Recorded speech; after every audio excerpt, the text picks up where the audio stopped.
Okay, I know this isn't real clear to start, but see if I can help that any. We're given supposedly a picture frame, and the person wants to attach a diagonal brace. Okay, we know that this side is 6 feet, and we're told that this is 7 feet. I guess for some reason I was noticing the bottom one. So that means that the bottom side must be 7 feet as well, right? Okay, this is a right angle, so this is a right triangle. And if you have a right triangle, you can use the Pythagorean theorem to find the length of the missing side. Okay, so I'll just back out a tiny bit, and I'm going to redraw that triangle just so we can focus on what we need to focus on. All right, this is 6 feet, this is 7 feet, sorry there. And we need to find the missing side.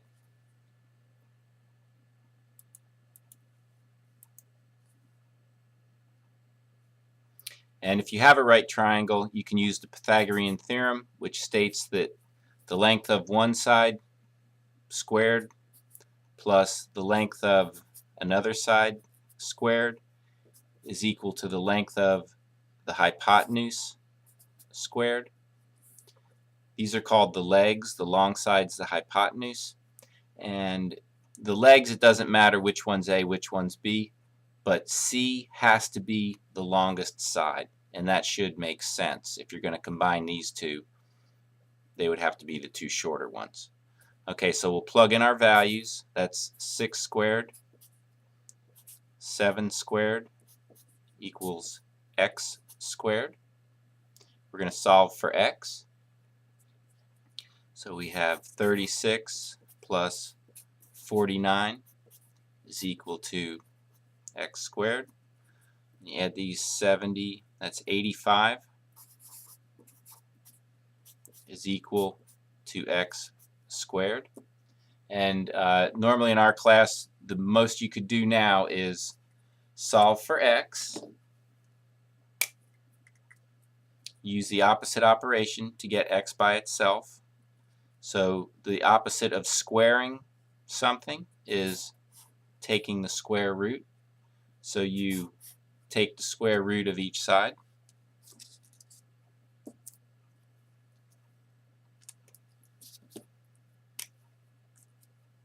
The square root of x squared is x. 85 is not a perfect square, but you hope that there is a perfect square lurking within. So we're going to rewrite 85 as the product of some numbers, and hopefully somewhere in there is a perfect square. So we're looking at factors of 85. 2 won't work, 3. Oh wait, 8 and 5 is 13. I was thinking it was 12 for a second. 8 and 5 is 13, so 3 won't work. 5 works. 5 goes in there 17 times. That's the best you can do.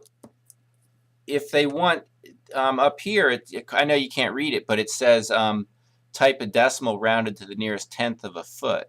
Well, the only way you're going to get to decimal form is using a calculator.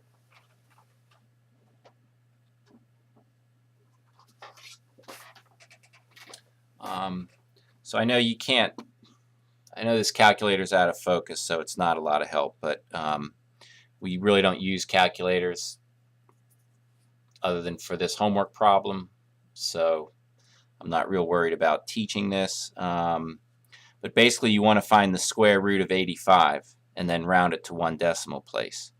So I'll use, usually that's going to be in yellow writing, so I hit the yellow key, hit the square root, type in my 85, close the parenthesis and hit enter, and I get